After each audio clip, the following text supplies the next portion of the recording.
The Dogs, in association with the British Greyhound Racing Board.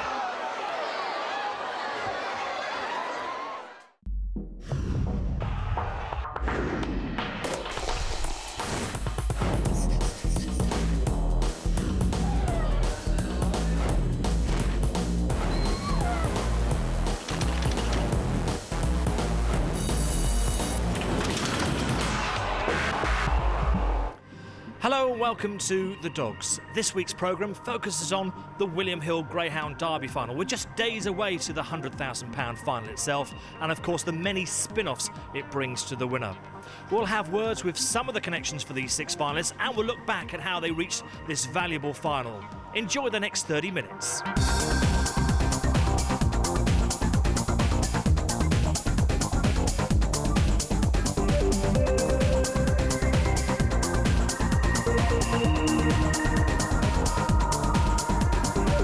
Derby semi-finals are coming up shortly, but first we join Saturday's healthy crowd, who were regally entertained by some excellent performances on the supporting card. In the Derby plate, Owen McKenna's Agassiz Ace was looking to make up for his second round exit and served up a faultless performance. So as they head down the far side, Agassiz Ace, who didn't break out brilliantly, showed terrific early toe and is clear by 4 lengths at the moment from Key Gift Racing in second. There's a further 3 lengths back to 3 Blonde Thunder as they come round the final bend. It's Agassiz Ace, only 2 lengths clear now from Key Gift. It's trying to close, but at the line, Agassiz Ace by 2.5 lengths from Key Gift in second. The £1,500 to the winner final looks set up for Agassiz Ace, who was a perfect trap 6 draw, but the other heat winners, Executive Memo and Mustang Fastback, must be respected. After the Derby plate came the Champion Hurdle qualifiers, and many felt it was the best entry for some time. In Heat 1, recent Walthamstow track record breaker Blue Meadow Lad was sent off the 7-4 favourite, but it was Jim Reynolds' Grand National Champion four-handed who proved yet again how much he loves Wimbledon. And we're off running it towards the first right, and Blue Meadow Lad traps out well, leads over the first right. Here comes 3 four-handed as they go into the first turn, and four-handed goes round in front. So four-handed, the leader being joined and jostled by Quality Street as they head down the far side. Trouble for out the back there, Blue Meadow Lad and also Trojan Flight. They go over the next, and 3 takes over. Four-handed goes about 1.5 lengths up on 1 on the inside. Quality Street. So come round the final bend. It's four-handed from 2. Kelso's Bruno now up the home straight. They go four-handed by a length from Kelso's Bruno. It's a 1-2 for Jim Reynolds. Trap 3, four-handed beats Kelso's Bruno in second, and third there was trap 4, Baron Mandinka. On paper, Heat 2 looked the pick of the competition, with Springbok champion Druids Mickey Joe returning from a month's layoff to face Walthamstow money spinner Lethal Rumble and the well-drawn Arbor Jack. Here comes the bunny then. Favourites in 1, Druids Mickey Joe. Crack! Away they go, and running up towards the first right, Druids Mickey Joe out well. 3 Mustang Hero pecked at the first right, now last to go around the turn.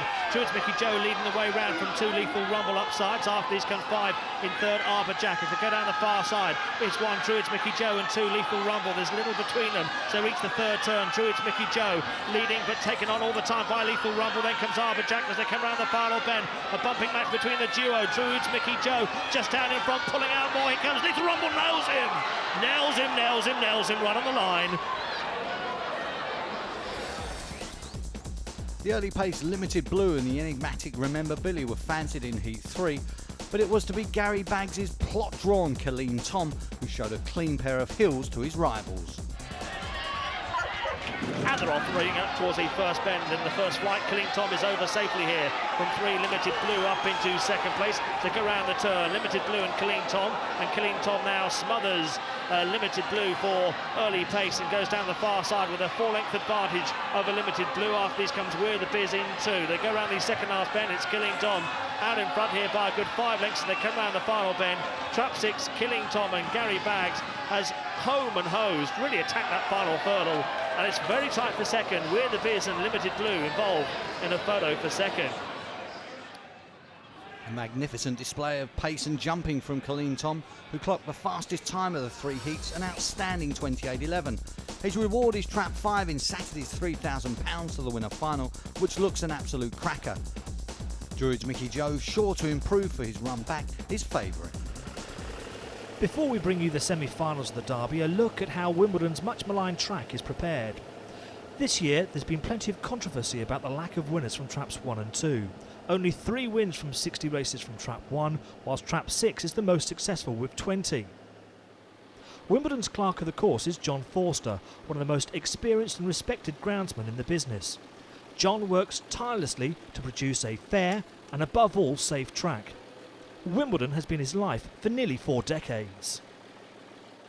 I've been here sort of 39 years, but I've sort of mainly been working on the speedway and the dog track all of that time, and then the last few years totally on the ground track.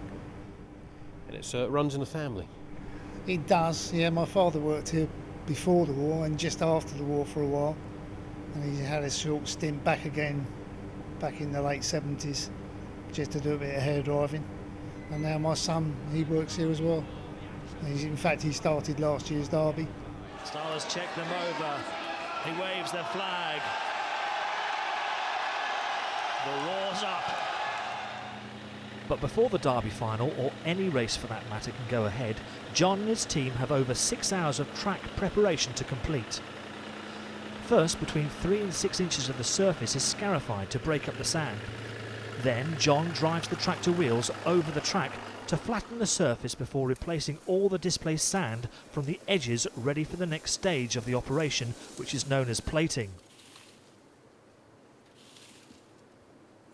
The tractor tows a heavy metal plate behind it, which compresses the surface ready for watering. The infamous Bowser can spray upwards of 2,000 gallons of water onto the track, and it is vitally important to make sure it gets plenty of water, especially when the weather is as hot and dry as it has been during the Derby.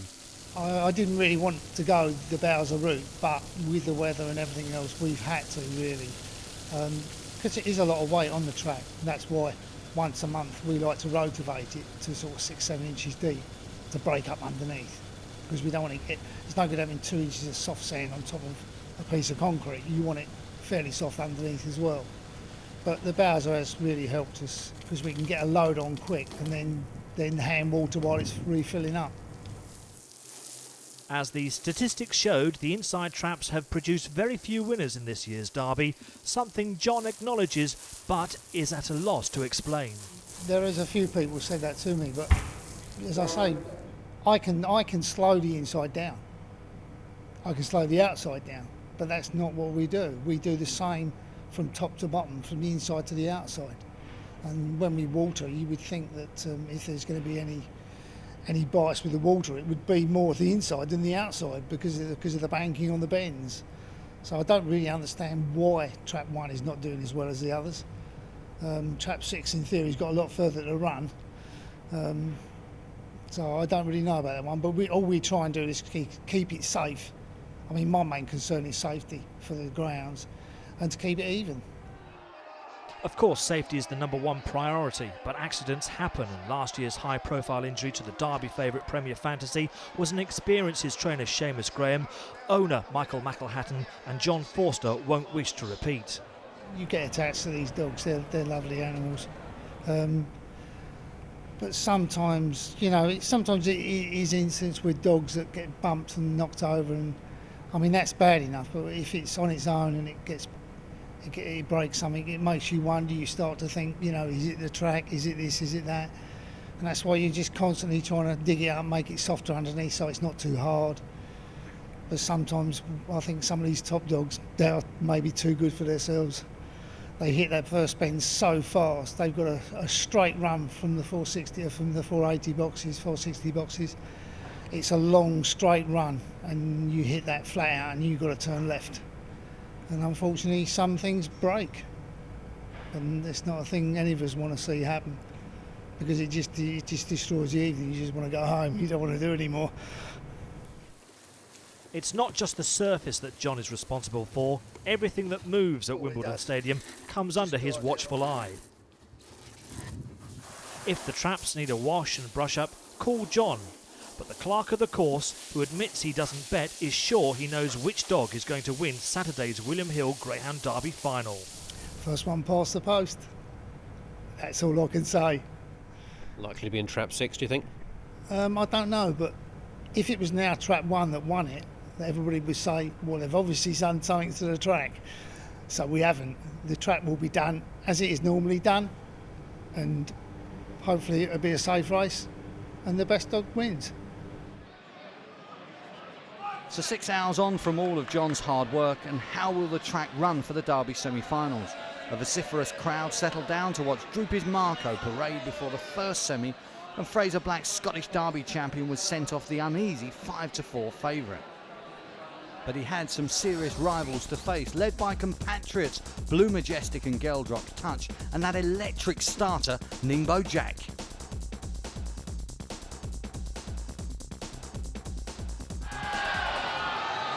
Pulsating 29 seconds in front of us then. The first semi-final of the William Hill Greyhound Derby. We're off and running and racing out towards the first bend, and Geldrop's Touch away well, but not as good as Ningbo Jack. He's out and gone again, and Ningbo Jack goes round in front and leads Blue Majestic. Droopy's Marco in trouble as they head down the far side. It's Ningbo Jack then by 3.5 lengths over 2. Blue Majestic, then comes 5. Back in third, Geldrop's Touch, and Droopy's Marco is last. Stick around the second last bend. It's Ningbo Jack, chased all the time by Blue Majestic. Ningbo Jack then by a length from Blue Majestic, and 5 Geldrop's Touch as the line comes up. Ningbo Jack just from Blue Majestic, and back in third was Geldrop's Touch. So a fantastic finish to the first semi-final. Ningbo Jack holding Blue Majestic and Geldrop's Touch to win in 28.76. Westmead Hawk was the star of the second semi-final, but he too faced a real test from Trap 2. Impressive quarter-final winner January Tiger raced from Trap 6, while the Irish challenge here was led by Trap 3 Minneola Farlow.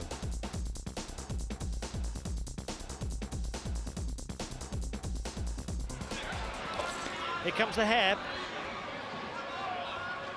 And we're off and running towards the first bend. It was a good start from Westmead Hawk, but the pace coming from Minneola Farlow, and 1 Blonde Mac on the inside. Minneola Farlow goes on, and 1 Blonde Mac moves off. 2 Westmead Hawk was slightly crowded, but in a handy position. Then comes 5 Mustang Oki, out with a washing of 4 Hot Rocks and 6 January Tiger. They reach the third bend. It's Minneola Farlow here, leading the way from Blonde Mac. Westmead Hawk not picking up so far. They come round the final bend. Minneola Farlow by 2.5 lengths. Westmead Hawk now beginning to fly.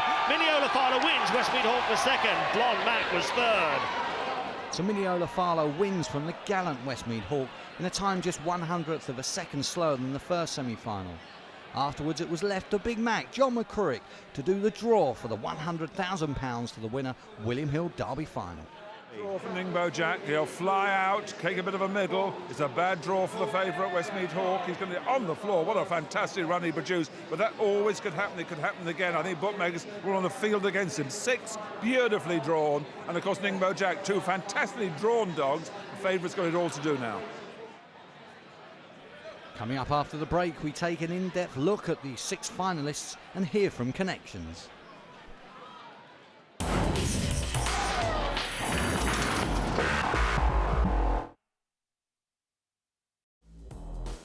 Before the break, we saw the Derby semi-finals and Big Mac making the draw. Now we'll take you through each of the runners in detail, starting with Blonde Mac, the outsider of the party, trained by Arthur Hitch for Mark Currell. Arthur, of course, has already trained a Derby winner, Tico, in 1986. For good measure, he also trained the runner-up that year in Master Hardy, and a few years back had third-place Castle Lyons Danny. Clive Lawrence, producer of the dogs, went to see Arthur at his kennels at Bovingdon near Hemel Hempstead, where once the veteran handler oversaw a large string of dogs. He now just has the 2 under his care. This was Arthur's finest hour at Wimbledon in the mid-80s, when Tico's extraordinary early pace took him clear of a quality Derby final field, with the chasing pack led by kennelmate Master Hardy. We asked whether his experience preparing a Derby winner would help Blonde Mac, but he wasn't so sure. Don't remember much about it, to be honest with you. It's you try to keep things as normal as possible. What you don't want to do is go and muck something up through a silly mistake. And you know, you make sure that's just right, his breakfast is just right, is he the right weight, and you weigh him once, you might even bring him again, did I make a mistake, and all those things go through your mind. It's because now when you're thinking £100,000, that's big money. It's and I can see why the Irish have come over. Wimbledon, the track is running definitely fairer, so they brought the right type of dogs. Now let's talk about Blonde Mac this year, Van Arthur. One of the outsiders, in fact, will be the big outsider for the final. Is that warranted? Not really, because he's going to have a run on the rails. He's going to go down to the bend. It doesn't matter if he misses the break. He has enough all-round pace to get yourself in like second or third on the first corner. And who knows, with the roar going up, where the other dogs are going to be. Now with Ningbo Jack in trap 2, that must be a good draw for you. Well, it slightly moves off, and I watched a few of the videos, and there's a possibility we might have enough room to manoeuvre a run. And then, you know, when dogs start bulking one another, they are stopping one another's pace, and it's quite a possibility that we might be up alongside. I think we got more chance in that respect than the wider dogs have of going round. You know, it's that's how I read the race anyway. I think he'll run a big race, actually. I've never said that before because I thought it made myself look daft. But no, I think he'll run really well. And he has run well, perhaps his best performance coming in the quarter-finals, matching strides with Droopy's Marco. And then Droopy's Marco taken on by Blonde Mac for the lead. But Droopy's Marco goes clear. He leads here by a length and a half over one. Blonde Mac after he's getting clear now is Westmead Hawk and chasing to come down towards the third bend. It's sixth. Droopy's Marco out in front. Westmead Hawk just having a problem getting past Blonde Mac, but has a sighter now as they come off the final bend. Droopy's Marco, Westmead Hawk getting on top. Westmead Hawk by a length from Droopy's Marco. Blonde Mac, what a run from that in third, qualifies. Win or lose in Saturday's final, it's been a great Derby campaign for Arthur and Blonde Mac, and has possibly put on ice any thoughts of retirement. He's lit the light again. No, I've thoroughly enjoyed doing what I'm doing, and whatever the result now, I think a little bit of the achievement's been really good. So I'm just hoping for a big run from him, and I think we'll have one as well. Ningbo Jack in 2, Charlie Lister's Sprint King. Broke track records at Coventry and Perry Barr, winner of the Laurels and National Sprint. In the quarter-finals, he did a 480 sectional. In the semi-finals here, a 482 sectional. So when it matters, he's got plenty of early gears. As you watch him, he rails around the bends, but he has a tendency to move off. Look how wide he is down the far side. Let's hear from Derby-winning trainer Charlie Lister. Yeah, another finalist. I'm really pleased with the dog because he's had to work hard, you know, and he's showing his pace and getting out in front, and I just wanted to do that on next Saturday night. Past the winning line first time, he was 4 in front, Charlie. Yeah, he's got a good early pace. He was coming back at the death though, wasn't he? Yeah, but they've still got to catch him, you know. I mean, he got away, he got clear, and he hung on like, so can't ask for no more. In 3 is the first of Seamus Graham's pair, Blue Majestic, who's impressed throughout the Derby, particularly with this second round effort. And away they go, racing up towards the first bend. Good start from Bob's Memory and Blue Majestic. After these comes He Horse Barney in 4, Smooth Martin in 5. Around the turn, and the favourite there, He Horse Barney, in big trouble, heading down the far side. All of a sudden, Blue Majestic has gone 4.5 lengths clear from 2, Bob's Memory. 2.5 length lead back to Junior Mechanic in 3rd. Then comes 6, Senahel Agathi as they come round the final turn. There's nothing that are going to catch Blue Majestic in this style of form. Blue Majestic all by himself wins so easily. Junior Mechanic runs on for 2nd. Earlier this year, Blue Majestic finished a close-up 3rd to kennelmate Minneola Fowler in the Easter Cup final at Shelbourne Park. They crossed swords once again on Saturday, with the blue and white dog bidding to turn the tables. In 4, Westmead Hawk, 3rd to Ballymac Perris in the Midland Puppy Derby, winner of the Greyhound Studbook Trophy at Monmore and the 630-metre Ladbroke Summer Classic at the same venue. He's really taken the competition by storm. His fabulous run in the second round, when he came from last to first to beat anti-post favourite Droopy's Maldini, was simply awesome. For such a young greyhound, he shows so much experience. Look at him as he weaves his way through the field at the potential trouble spots entering the 3rd bend. And then, turning for home, he powers up the home straight. He was beaten by Easter Cup winner Minneola Fowler in the semi-finals, but was involved in plenty of trouble at the first bend. This is what Derby-winning trainer Nick Sava had to say about the draw for the final. The draw, I never thought it would really make much difference to him, but it all depends how they turn the first bend, you know, and how near them he is. We're there and we got a hope, and whatever happens. And an easy week now at the kennels for him? Yeah, it's normal. You know, it's very easy dog to handle. It's no bother in any way. So we weren't going to have any headaches with him. In 5 is the second of Seamus Graham's runners, Easter Cup champion Miniola Farlow. His form has been top class, as he showed in the second round. Up go the lids and away they go. Miniola Farlow heading towards the rails gives De Bruyne a bit of a nudge, but he's got great early Miniola Farlow to lead from Blond Boss in second. A bit of crowding on the outside. Minshall Marvel done no favours, and nor was 4 solid money off the second turn as they head down the far side. Miniola Farlow's got him well stretched. Approaching that third bend, then he's clear. Miniola Farlow from Blond Boss. After these a good 4 lengths back to 5. Ninja Blue as they come round the final bend. It's Miniola Farlow for Seamus Graham. So stylish. Miniola Farlow hacks up. Under an injury cloud earlier in the competition with this cut poor, last year's Irish Derby consolation winner has come through that.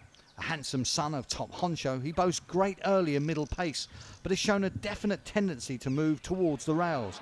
Is trap 5 a worry for his part owner? If our fellow was in 5, the Blue Majesty dog was in 5, maybe Miniola in 3, it would have worked out better. But we've got to take what we get. You've got a third of the field, so you can't be bad. We have, but they always like a dog well drew in a final, and probably the dog that's best drew in the final is probably 6, Yellow Touch.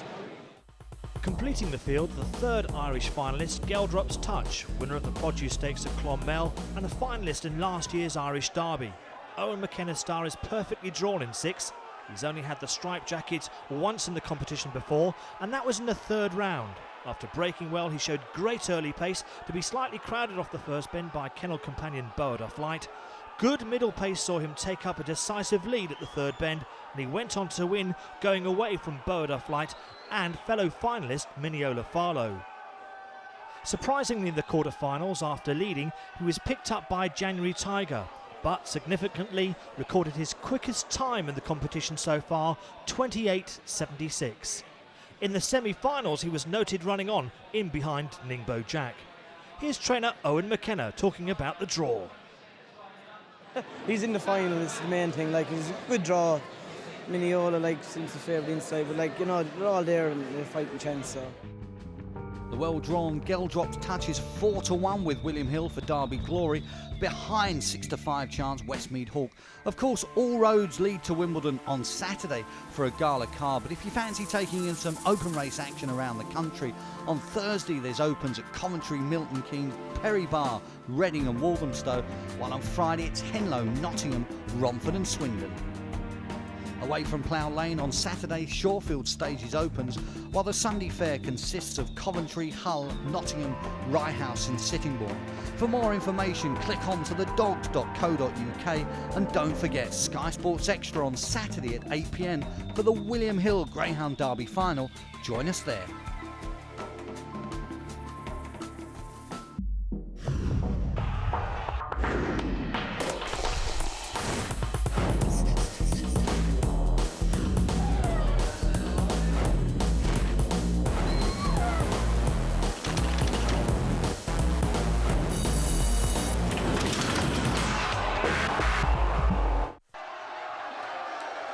The Dogs, in association with the British Greyhound Racing Board.